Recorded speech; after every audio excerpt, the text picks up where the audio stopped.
B Indian buy Indian அப்படின்னு போடுவார். பக்கத்தில் சோனியா காந்தி அம்மா சிரிச்சுட்டே இருப்பாங்க. Be Indian buy Indian. ஆனா இப்ப திமுக மாதிரி கட்சிகள் வேற. Be Indian buy India.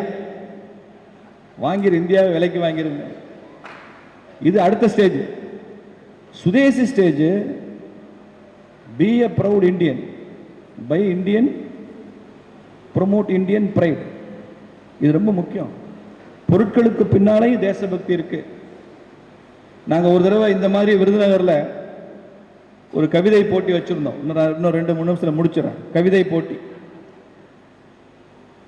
இதே மாதிரி தான், சுதேசி ப்ரொமோட் பண்றது. அப்போ ஒரு 7 அல்லது 8 படிக்கிற மாணவன் ஒரு கவிதை எழுதியிருந்தான். அற்புதமான கவிதை.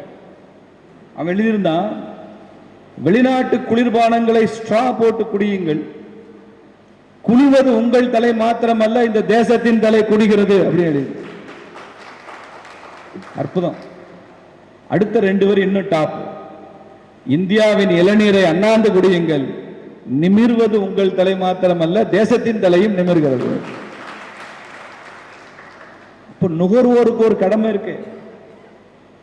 நம்ம இவ்வளவு பேசிட்டு வெளியில போய் வெளிநாட்டு பொருளை வளர்ப்பதற்கான பையர்ஸா நாம் இருந்தோம்னா அந்த நாடு தான் வளரும். ஒரு ஊரோ ஒரு நகரமோ ஒரு தேசமோ ஒரு மாநிலமோ அந்த பொருளாதாரம் அந்த பகுதியில் சுத்திக்கிட்டே இருக்கணும். இது எப்போ வெளியில போகுதோ அப்போ அந்த லாபம் வெளியில போச்சுன்னா இந்த ஊர் ட்ரை ஆகி அந்த ஊர் வளரும். திருச்சியில் நிறைய பேர் நல்லா சம்பாதிக்கிறாங்க. திருச்சியில் சம்பாதிக்கிறவங்கள திருச்சியில செலவழிக்கணும்.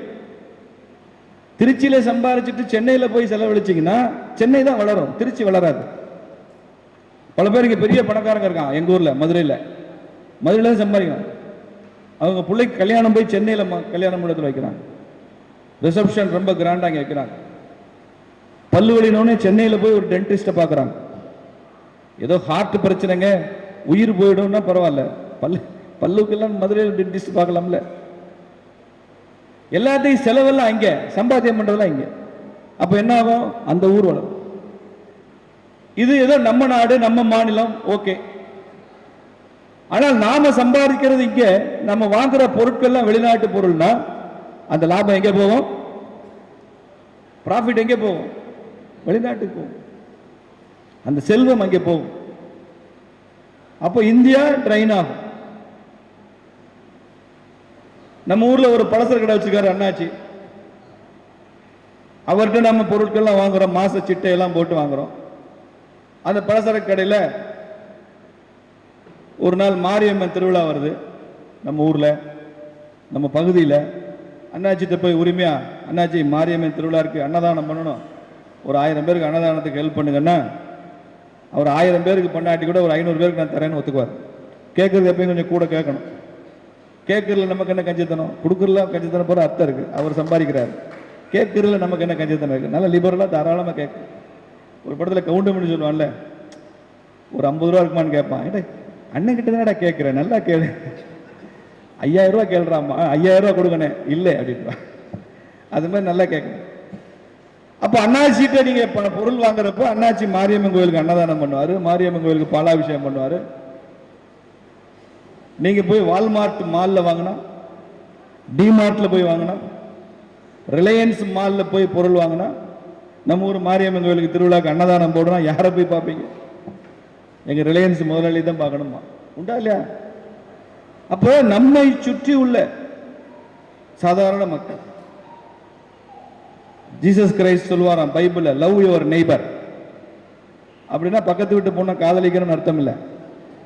லவ் யுவர் நெய்பர்னா அப்படி அர்த்தம் இல்லை. பக்கத்து அண்டை வீட்டாருடன் அன்போடு இருன்னு அர்த்தம்.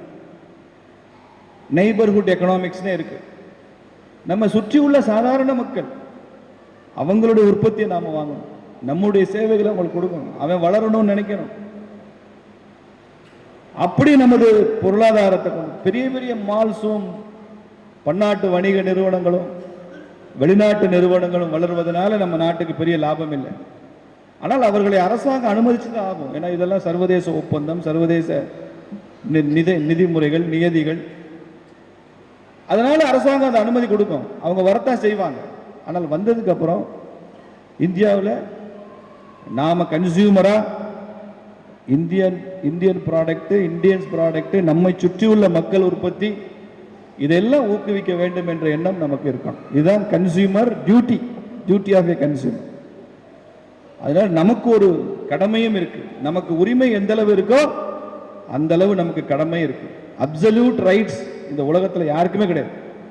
உரிமைன்ற வார்த்தையே ஒரு பம்மாத்து வார்த்தை தான். என்ன உரிமை? குழந்தைகள் பெற்றோர்கிட்ட உரிமை கேட்கலாம். பெற்றோர்கள் யார்கிட்ட போய் உரிமை கேட்கறது? பெண் உரிமை வேணும், ஆண்கள்கிட்ட பெண் உரிமை கேட்கலாம். ஆண்கள் போய் எங்கே உரிமை கேட்கறது? மாநில அரசின் உரிமை, சரி மாநில அரசின் உரிமை மத்திய அரசு கேளு. மத்திய அரசு எங்கே போய் தனது உரிமையை கேட்கறது? It cannot be a dead end. ஒருத்தர் தான் உரிமை கேட்க, உரிமை எல்லாத்துக்கும் தானே இருக்கணும். அப்ப ஏதோ உரிமை பேசிட்டு போறோம், பொழுதுபோக்கு மாதிரி இருக்கு, ஃபேஷன் மாதிரி. மாநில நலன்கள் தான் இருக்கு, மாநில உரிமைன்னு ஒண்ணும் கிடையாது. குழந்தைகள் நலன் தான் இருக்கு, குழந்தைகள் உரிமைன்னு என்ன இருக்கு? பெண்கள் நலன் இருக்கு. பெண் உரிமைங்கிறது it's western idea, western notion. அது மாதிரி கன்சியூமருக்கு நமது நலன்கள் இருக்கு, நமது பாதுகாப்பு இருக்கு, நமக்கு அதிகாரம் இருக்கு, உரிமை இருக்கு. வேற வார்த்தையில சொன்னா அதை புரிஞ்சுக்க மாட்டான். அதனால உரிமைன்னே சொல்லுங்க, தவறில்லை. ஆனால் எந்த அளவு உரிமை இருக்கோ அந்த அளவு நமக்கு கடமையும் இருக்கு. அந்த கடமையை உணர்ந்து செயல்படுவதுதான் கிரக பஞ்சாயத்து. மற்ற இயக்கங்கள் நமது கடமை என்ன என்பதை வலியுறுத்தாது.